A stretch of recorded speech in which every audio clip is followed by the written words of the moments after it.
It's December 5th, 2022. Welcome to Podcast. My name is Rico Brouwer.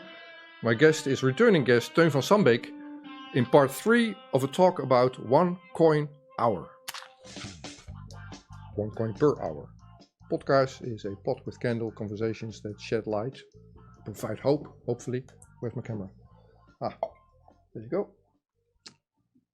And here is Teun. Welcome back. Hello. Hi. On this special day.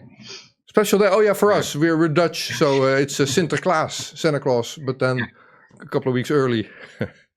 Exactly. And Sinterklaas always gives things away, and it's sort of similar to our coin, which is sort of given away to everybody. Yeah, he leaves today. So after. So have you celebrated Sinterklaas then, or no? No. Okay. Nobody knows about it. So you're in Nigeria. I heard he made an appearance in South Africa in the Dutch community. So that might even be happening with you, no? Oh, that's cool. Okay, so this is the third talk that we have on the topic of onecoinh.org, 1 coin per hour, as a alternative to maybe how would you react if I say it's an alternative to the central bank digital currencies thing that's popping up everywhere? Is that what it is? It's like the exact opposite. Yeah. Also. Exactly. Yeah. Okay. And similar. It's interesting. Yes. So in talk 1, which was in Dutch but English subtitled, we explain functionally how it works, what you would get and why you would do it. Talk 2, we went deeper, and there was an English talk which is Dutch subtitled. And now in this part, I want to go into the technology side of things. Now, before non-techies switch off, I've asked Teun to do this in a technology for dummies kind of way. So if we succeed, everybody will still understand what we're talking about at the end of this conversation. But we will go under the hood now. How does this thing work? And what I want you to take away from this is a feeling that says, why should I trust it? So what technology choices have been made that will allow me to trust this thing with what I work for my value or what have you? Now, Teun would answer that by saying, well, you don't have to work for it. You can, but you get 1 coin per hour. If you're alive, you get 1 coin. Okay, but how can I trust it? Also, what I want you to take away from this talk is, how does it differ from cryptocurrencies like Bitcoin, and how is it different from central bank digital currencies? So let's see if we can get these things discussed. First, Teun, I know it's on a phone or on a device. It's not tangible as in paper. What's on the device then? What did you build? Yeah. So it's simply some software. It's like we write it in JavaScript. It can run standalone, so it's not like a website which does all kind of calculations. So you just have like a program running on your phone, and that's also the intention, that we have no connection with the internet, so that nobody can interfere with the transaction. So you just need to have 2 phones. And imagine, let's say, Nigeria, where you're in a village far away from any electricity, but most people here have a smartphone, and they can still take their smartphones, bring them close together, establish a connection, and transfer, let's say, data. But in fact, which is in fact transferring money or coins that we do. So it's a digital system, but it can run standalone on smartphones. Okay. So if I were to meet you and we do not have an internet connection at that time, we can still transact. That's what you say. I can still transfer value to your device, be that a phone or whatever we have in the future. And it's open source. So you've chosen the programming language of JavaScript. You've open sourced it so programmers can see what you've done. Can people then download it from the App Store, or how does that work? How do I get it on my phone? Yeah, so we have a website, and there you can get the software. So that's probably the first thing we do. That's how we did it in the pilot. So you just download some software and you put it on your phone. It wasn't in a web store then. So it's just, let's say, code that you put in a certain directory on your phone, and then as a sort of procedure, you open your website, and from that website on your phone, you open the let's say the programming code, like you open a website. So in your browser, you just type in the location of the file that you opened, and from there you start your program. So that's how we did it in the pilot. Later, we will create an app that we will try to put in the App Store or in and it was the other one. I don't know. For the, Yeah. Your, so for it will be Play Store. Even from the start, it will be an app that you fire on, start up on your phone, just like a browser. And later on, you might program it to an app that you could download from the App Store, but with the same functionality. Okay. Yeah, or Play Store. But then these companies like Apple needs to approve it, and I can imagine that they will have some difficulties doing that. What we will also do is we will also create a website, or we already sort of created that website, but where you can just run it as like you do other software on a website. So that's the other solution we will also provide. Yeah, but then I need the internet. But then you are on the internet, so then that system could be blocked also. So that's not the end goal, or let's say our end solution. Okay. But initially, it will be something that's running locally. It might end up being an app in the App Store. It might even be something that's running from a website, so you don't have to run it on your phone. Okay, and it's programmed in JavaScript.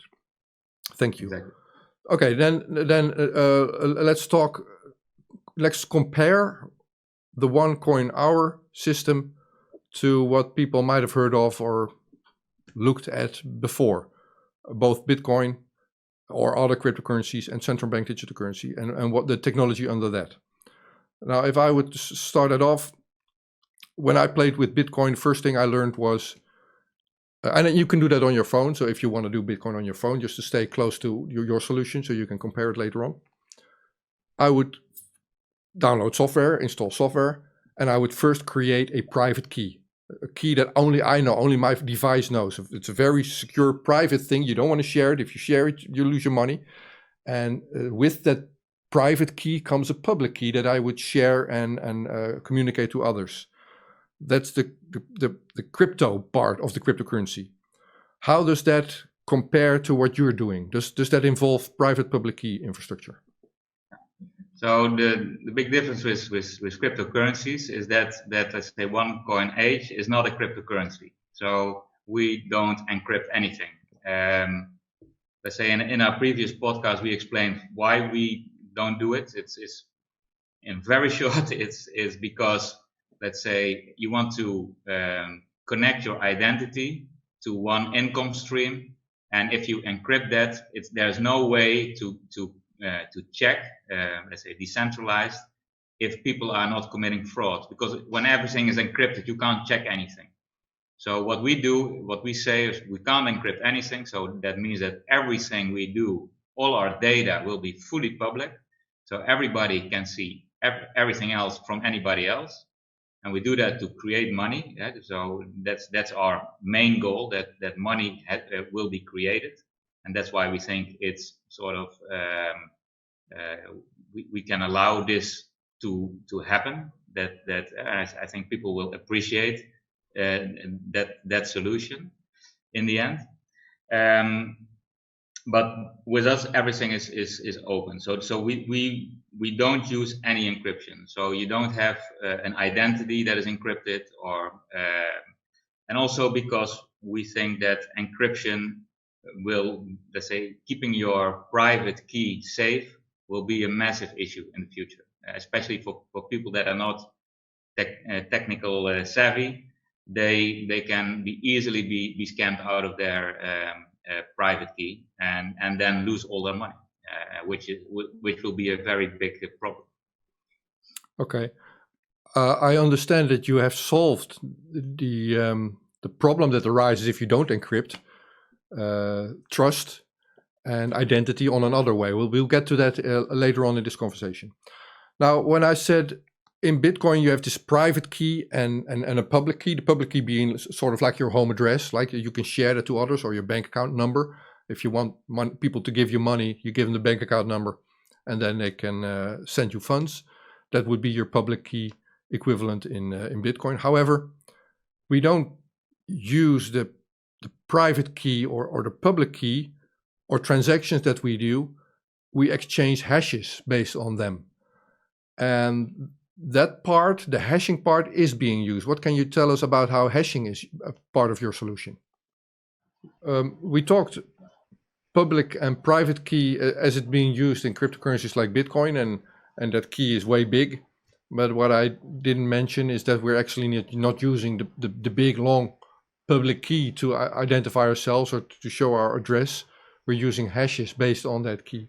And you said that OneCoin H is also using hashes. So how is hashing being used in your solution? Yeah, so first let me explain shortly what a hash is. So a hash is a procedure where you can put data in, and then a string of 64 characters comes out. So you can put a single character in, like an A, and then you got 64 sort of random characters. Not really random, because if somebody else puts in an A, you will get exactly the same 64 characters. But for example, if you have the Bitcoin blockchain, which is like 400 gigabytes of data, with a lot of data, you can also put it in the same procedure, and you will get 64 characters out of it. And if somebody changes one single byte in this entire 400 gigabyte of data of the big Bitcoin, then the 64 characters that come out of the procedure will be completely different. So you will see immediately, okay, something went wrong. Something is changed in this data. Now, this procedure is sort of a one-way. So if you, let's say, have 64 random characters or 64 characters, you will never be able to guess what brought the data to that, unless you have a very small string, let's say 1A or 2 B's or whatever. Then you can sort of guess it more easily, but you will never be able to guess what the entire Bitcoin blockchain looks like, or for example, a picture. So if you have a picture, you put it in, you get 64 characters. You will never be able to guess what kind of picture it was that was put in. No. Which means that you can't commit fraud. So, for example, if you would want to change something of a picture, then it's possible that you can take a small corner, change the colors a little bit, and if you do that, let's say billions of times in that small corners, because you have very quickly billions of possible changes that you can make, then it will take, let's say, all the computers in the world for 1 million years to figure out how you can change this image and still get that same, let's say, result, that same hash. So it's not possible. And that's very secure. And that's why Bitcoin is so secure. Nobody is able to crack it. And there are some rumors that you will have, let's say, quantum computers that will be able to do that. But I don't really believe it. It's so complicated that you can't do it. And I think when you have these computers, you can simply say, okay, now we're going to double the size of our hash, and then these quantum computers also will fail. Yeah, another argument that's being made with cryptocurrencies like Bitcoin is that it's a chain of events. So every 10 minutes, another calculation is made, and a block is added to that chain. So even if you were to be able to compromise that hashing mechanism, with lots of computer power, you would have to do that in a short time frame. Otherwise, all the miners globally would have agreed on that new block, and you can't compromise going back in time, because everybody in the world is seeing that same mechanism. They're all exchanging that same big database. They're all running the same big blockchain, as it's called. And well, you might be able to compromise the next block, but you can't do that in the past. Now that's the power of decentralization and all those miners working together. And that's the benefit of cryptocurrencies like Bitcoin. It's distributed as compared to central bank digital currencies where you rely on the trustworthiness of one party that's doing it closed, like the central bank. Now you said that I'm running my own little blockchain on my device if I participate in your OneCoin age. So can you dive in a little deeper and explain to me how does that work then and what's exchanged? Yeah. So how it works is that everybody has like 2 files on his phone, or that's the way he starts with. So he has his, let's say, his identity, which just holds sort of a picture, and that picture is hashed, and that's a hash. So, and that's the, let's say, your ID that you use over and over again, and you have a personal blockchain, and this is just a database which holds also the hash of your identity. So your identity is also put in that file, and then you add just your transaction. So when I do a transaction with you, I take your identity, so your hash is also put in there, and then I say, okay, this person with this hash transfers like 5 points to the person with that hash.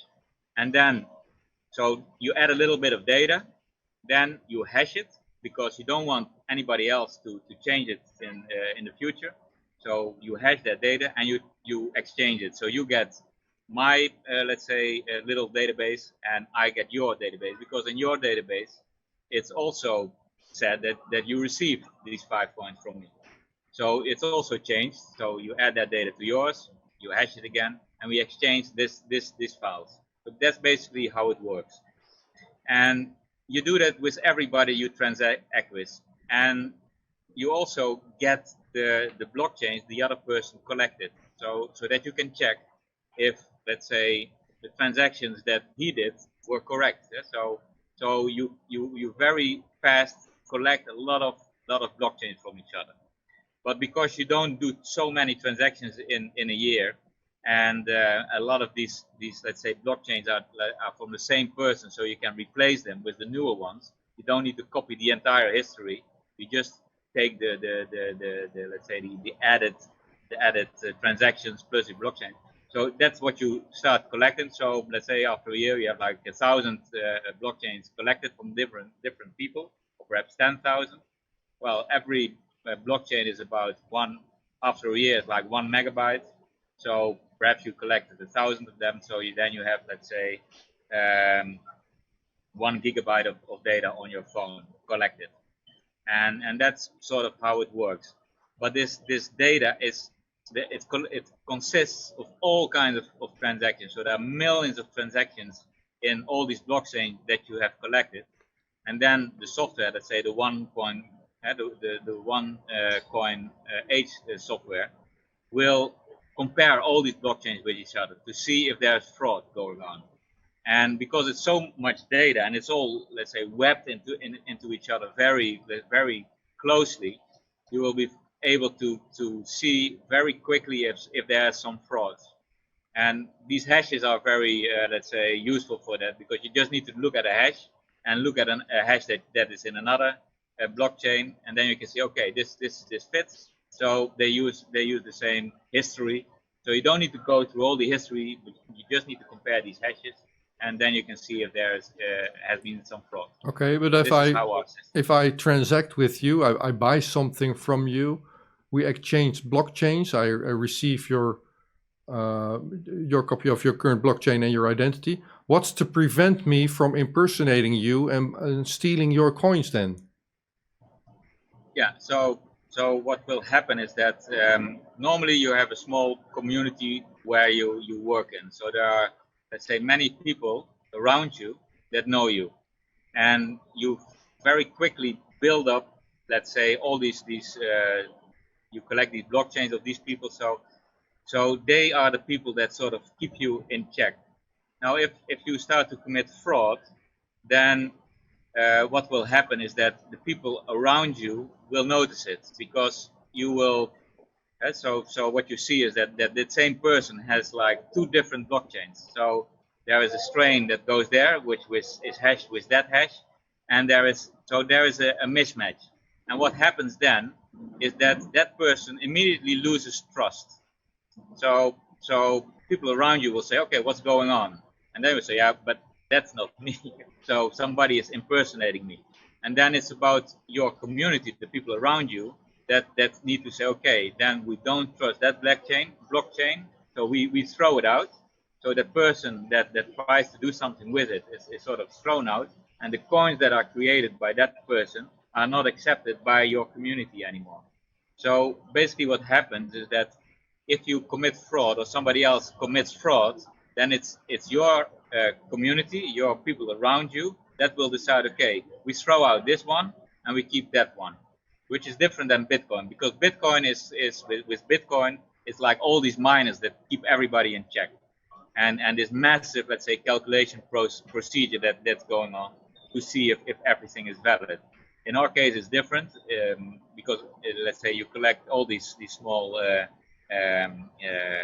personal blockchains, and it's about your family and your friends to decide whose coin to trust and whose coins are not to trust.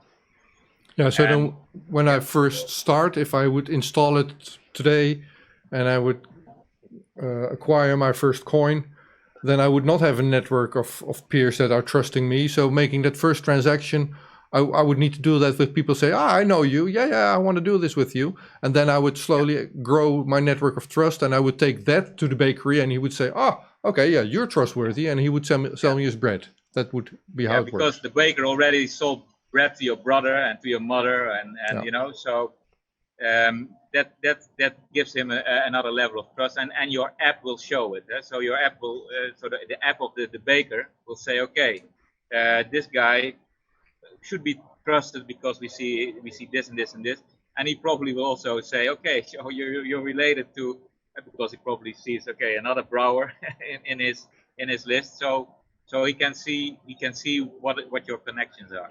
And that is, let's say, the advantage, but also a sort of disadvantage, because your privacy is sort of lost there. And so using these coins means that everybody that's using these have the sort of insight in what you're doing. But that's the trade-off. So what we say is we need to take control of the money creation, but to do that, we need to trust each other, which means that you give up privacy to, let's say, your community. And the important thing is that you do that to create these coins. And if you want to keep your privacy, there are other ways to do private, let's say, transactions, but it's not in this coin. Yeah, exactly. And also we were trying to compare with Bitcoin, but not just Bitcoin, also central bank digital currencies, where you could argue that Bitcoin is open and transparent also. I mean, everybody can look into the blockchain and see what's been going on with these coins. But with central bank digital currencies, there's no transparency for you. It's an obscure system, but the central bankers and the governments will know exactly with whom you've transacted. So you're replacing that obscurity by transparency for all, basically.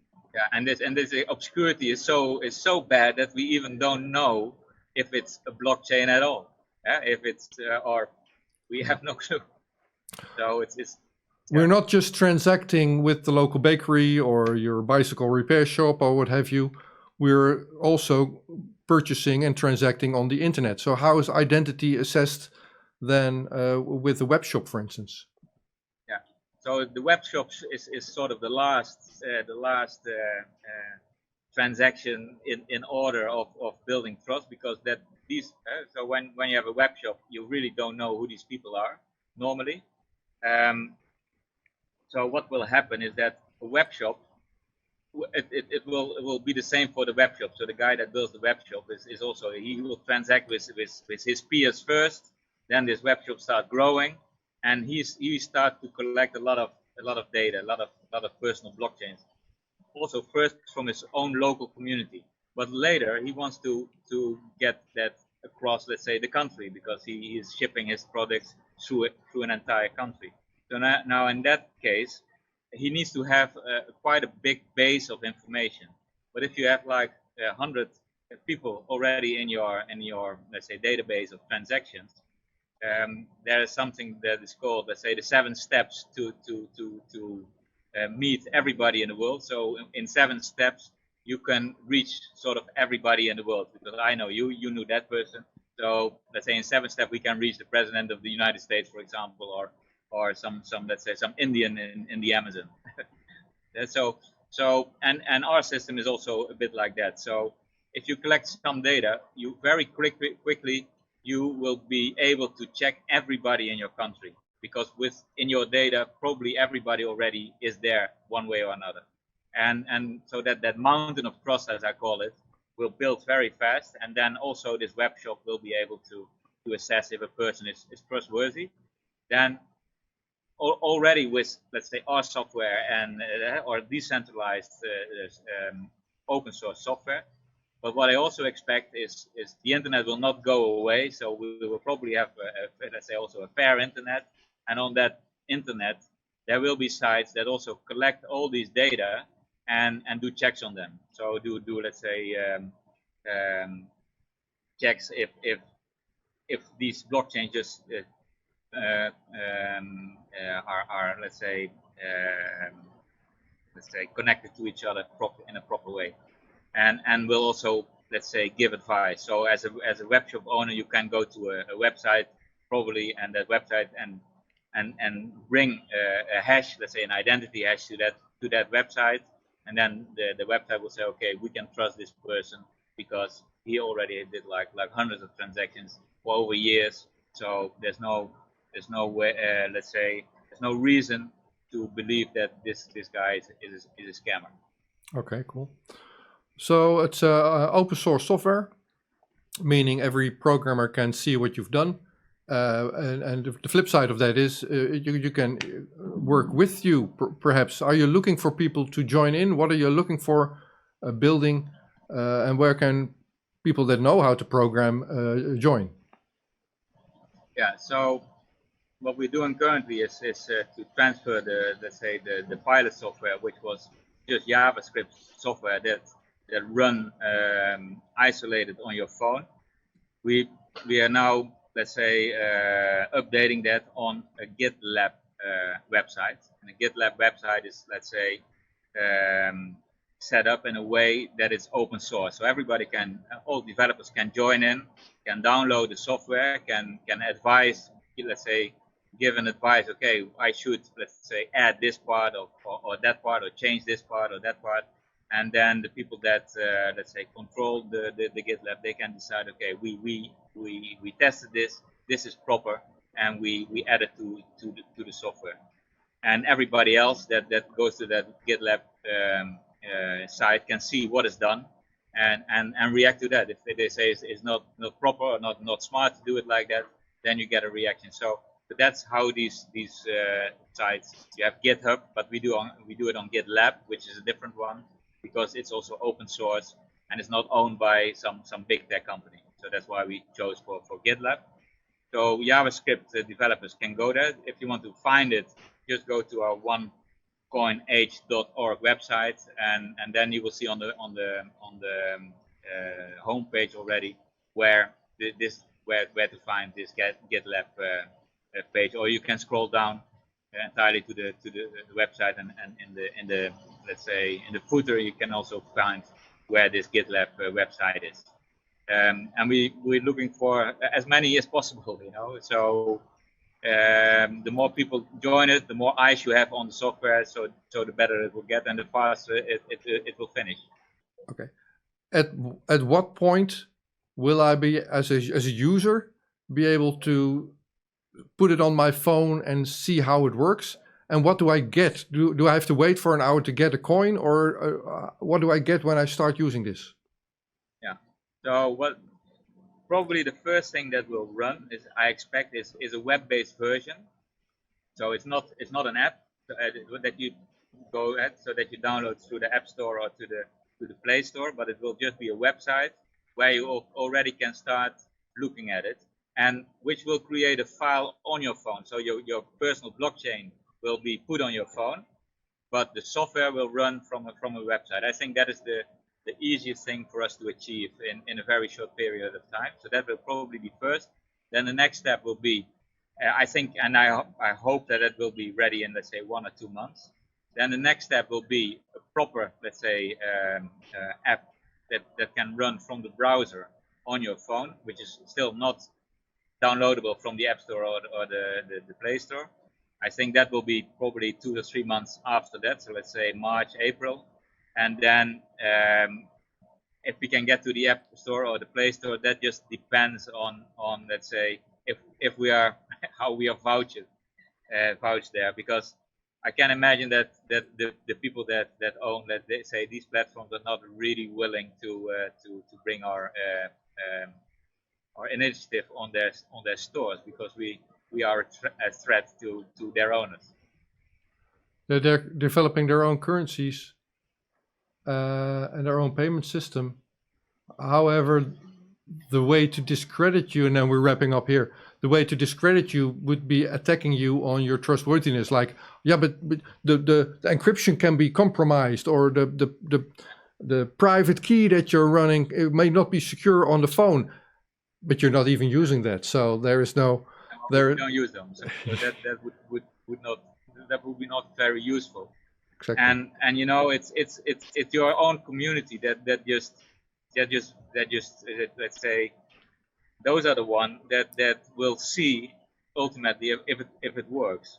So let's say big tech should then attack this small group of people, and the only thing I can see that work is that they put some things in your phone, so that they put some things in the operating system of your phone that will sort of attack your personal blockchain or stuff like that.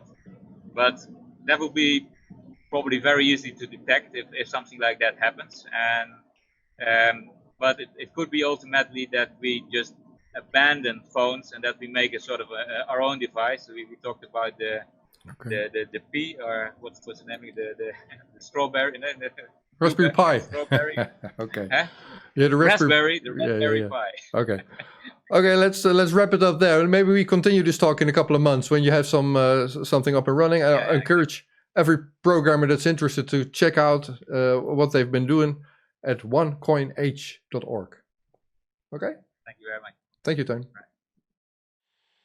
Het gaat hier vandaag over saamhorigheid. Dagje zonder hemel.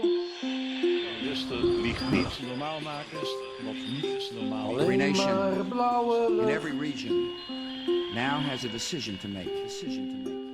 En dan ook geen hel meer. You think I'm joking?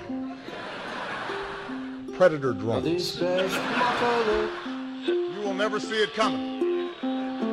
Wat dacht je, alle mensen Laat staan dat ik kan ingaan over vuur.